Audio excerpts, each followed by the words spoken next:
Good evening. This is Linda Jones, and I'm happy to be here this evening in the ninth day of the brand new year.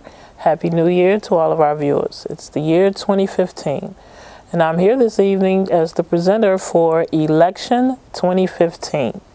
I have an illustrious guest here tonight that's going to tell you all the wonderful things that he has planned for the 20th Ward. His name is Kevin Bailey. Mr. Bailey is running for Alderman of the 20th Ward, and I think that he has a lot of good information that he would like to share with all of you tonight. Mr. Bailey? Hi. Welcome. Good evening. How are you? I'm doing great. How are you? I'm great tonight. I'm sure this is going to air probably at much of February, so I want everyone to know that you came out here tonight in 8-degree temperature so we could do this show. So that surely shows your dedication. Absolutely. So, Mr. Bailey, you're new to the Chicago scene or the Aldermanic scene. What is your background in? Where have you lived all your life? Well, I'm originally from East St. Louis, Illinois. I moved up to Chicago when I was 12, and I've been all over the Chicago metropolitan area, from mostly the South Side, from South City and South Suburbs, and down to Champaign for school, a little stint in Omaha, Nebraska, and right on back home. Oh, okay. All right, great. So now, do you currently reside in the 20th Ward? Yes, I do. I actually live in Washington Park. Oh, okay, great. That's a place dear to my heart, as you know. I've worked with the residents of Washington Park for many, many years during the NCP program era. Working in the Washington Park Fieldhouse, and I'm sure you know a lot of the players there, Cecilia Butler and Mr. Radcliffe, you know them all, huh? Right. Okay, so what is it, Mr. Bailey, that you think you can bring to the 20th Ward that, let's see, can take it into the next millennium? Okay. Well, I have a very extensive background in operations. I believe the ward would benefit greatly from someone who has a big operations background to facilitate city services to the places that need it most, to know how to allocate resources to the places that need it most, and understand how to operate infrastructural needs. I think that in itself would actually benefit the ward greatly, just as a place to live in with access to services. I also have a great passion for the people. As a civil engineer, I've taken an ethics oath to dedicate everything that I do to the protection of people, designing it properly, making sure everything is constructed properly to make sure people can live and operate in their daily life safely. Okay. So I just want to take that to the community. Okay, well, it sounds like that's a very good strategy. It's a very interesting strategy, and I think that you have so many segments of communities that make up the 20th Ward that sounds like an excellent plan. Now, what will be, for lack of a better word, your platforms? What do you think you would like? Let's say you started in the office on Monday. What would be your first projects you would tackle? I've been picking up some of the issues, a lot of the issues in the different communities.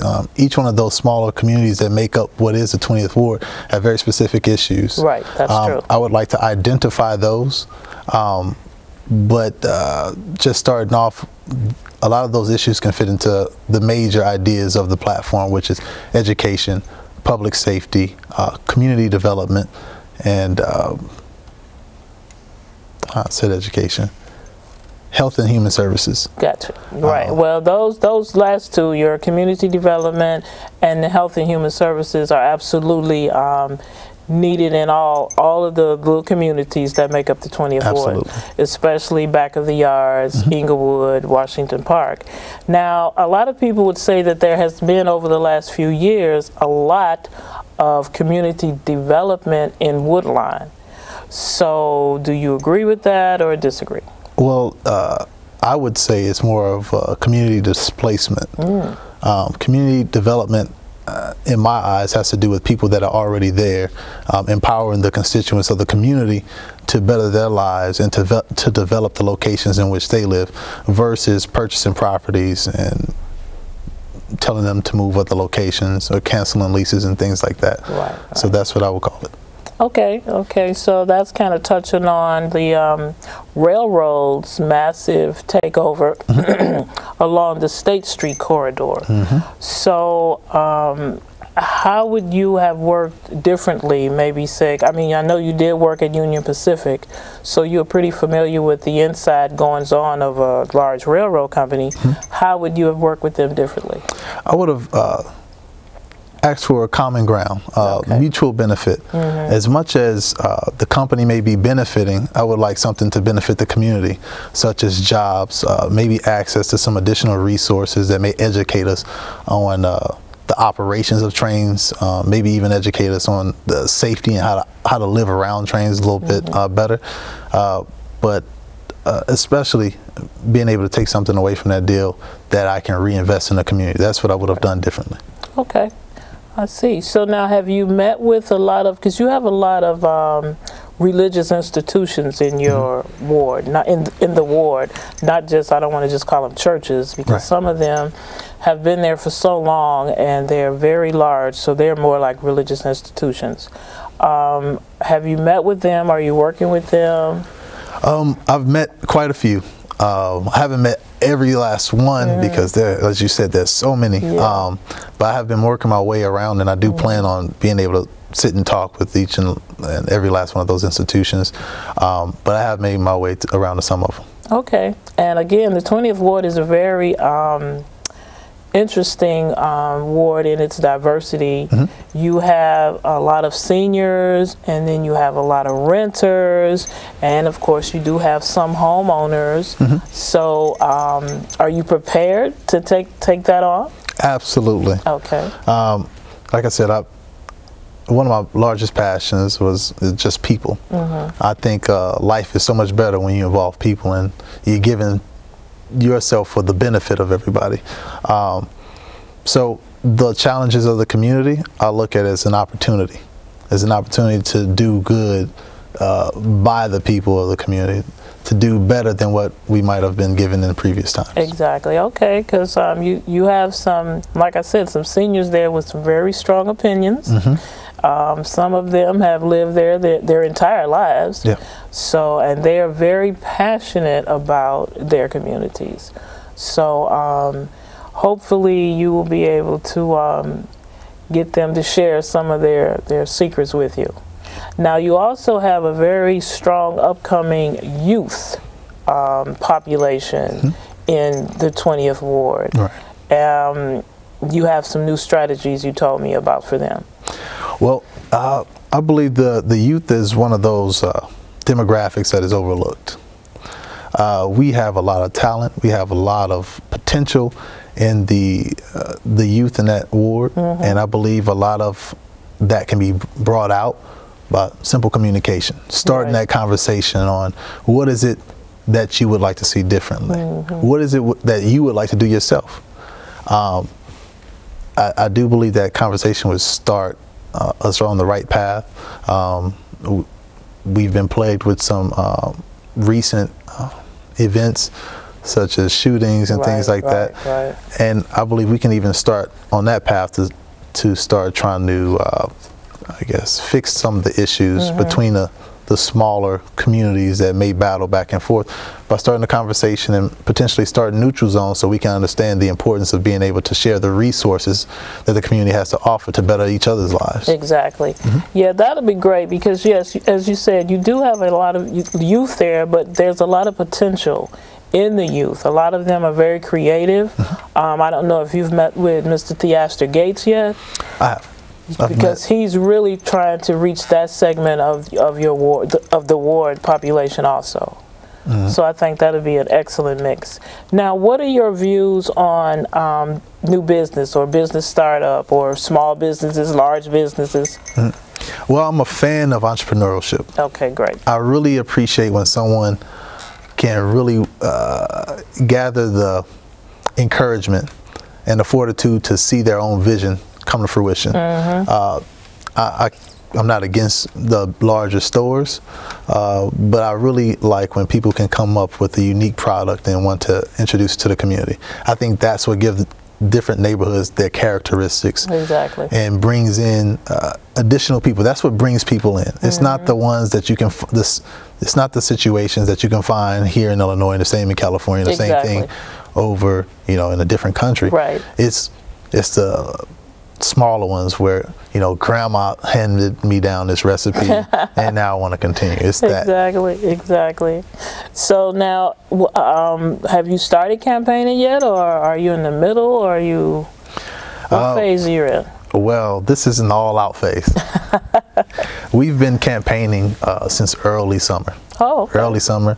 I've literally walked every street in the community. I would have knocked on every door, but some of them are locked and others had dogs. Right. So I avoided those. Now, I heard you had some challenges. Some people challenged you early in, and you came out of that clean as a whistle and was able to stay on the ballot. Clean as a whistle. That's great. That is terrific. So what is your strategy going forward? The strategy going forward is to just go all out. It's to knock on doors. It's to reach as many people as we can, shake as many hands as we can, and make as many contacts as possible between now and the upcoming election. Okay. Now, you told me early voting is February 9th? Yeah. Okay, now can you do that via the internet? Is it, you have to go somewhere? How does that work? Well, early voting will start and is designated depending on where you are in the city. So once early voting starts, you can just vote. Okay. Doesn't matter exactly which precinct you're from. They're going to establish some locations. Most of them are like libraries and other governmental institutions. You just go in and cast your vote. Okay. Now, have you opened up a campaign headquarters yet? Yes, my campaign headquarters has been open since June. Okay. So on 5047 South Ashland. Okay, 5047. Okay. That's back of the yards, right? Yes, it is. Okay. You've been working there since June. Do you still need volunteers? Are you guys well staffed, or what's going on? Absolutely. We can always use volunteers. Volunteers are great. We need help going door to door, passing out literature, making phone calls, setting up meet and greets, because that's the real way to get to know the people of the community, to sit down and have these intimate conversations about what are your plans, what are your intentions, so they can actually get a feel for who you are. Right. Now, your work background, you mentioned, is in operations management? I'm a civil engineer. I just specialize in railroad engineering, actually build the physical tracks. Okay. And you went to the University of Illinois School of Management, School of Engineering, I'm sorry. University of Illinois, while at school, I also ran track for the university, and also played football for the university, all while going there. So my time for having fun was pretty much focused on operations management. Exactly. And getting the degree. That's Now, when you first went to Union Pacific, they stationed you in Omaha, correct? Right out of school, they stationed me over there. That was a shocking experience. I'm sure it was. Omaha is a strange place. It's like going back in time a little bit for me. My folks on my father's side was from Omaha, Nebraska, so I only remember the stories. But and how long did they have you there? I was there for about a year and a half. Okay. A year and a half, and then I had to get back home. Yeah, I don't blame. That'll make you run back to Chicago. So, what are plans now? The election date is when? The election is February 24th, 2015. Okay. So you got a little over a month to make this happen. All right. So you have any events coming up that you want to mention now, or sure. Just stay posted? Well, right now we have a weekly community meeting that happens at the campaign office at 5047 South Ashland from 6:30 to 7:30 p.m. On what day is that? That's every Wednesday. Okay. Every Wednesday evening, and that's really to get the input of the people that are living there. A lot of times you have candidates that may come up with a platform of the way that they see things and things like that, but I've come up with some major buckets, and I've honed my platform based off the interactions and the comments from the community. Okay. And going forward, that's what I expect to keep doing, getting feedback from the community, so we can have a continuous improvement process that makes the war better, stronger, and brings the people of the community together. That's really, really interesting. So for the month of February, do you have any fundraisers or any events happening? We're still building various events. Okay. The major focus right now is really getting out and meeting the people. That's been my number one priority, just to really reach the voters. But we will have some that are coming up soon. Okay, that'll be great. Please keep us posted. And I'm sure we'll see more of you here at CAN TV, but doing a lot of PSAs and commercials anyway. Absolutely. So we certainly wish you all the best. Now, give us your campaign office address again and the telephone number. 5047 South Ashland. That is at the intersection of 51st and Ashland, just on the northeast side of the street. And the number is 773-599-7582. Okay. Okay, Mr. Bailey. So just right now, I want you to just talk to our viewers and tell them what it is that they can do for you. Right on. Well, there's so much to be done in the community, across the city and across the ward, the 20th ward. We have the opportunity to really bring a change to the community and bring a change to the office, bring in some new blood, some fresh ideas, and have a very positive impact across the board. So starting February 9th, we really need people to get out, start voting early, and bring it on home. From this point forward, we can always use various volunteers to help out at the campaign office, making calls, helping pass out literature, and setting up meetings so where I can actually interact with everyone, and we get to know one another. I bring to the table a range of different things, including being able to communicate to all the communities in the 20th ward, as well as my operational background and my passion for the community. I've always volunteered, mentored, and I plan on continuing that with your help.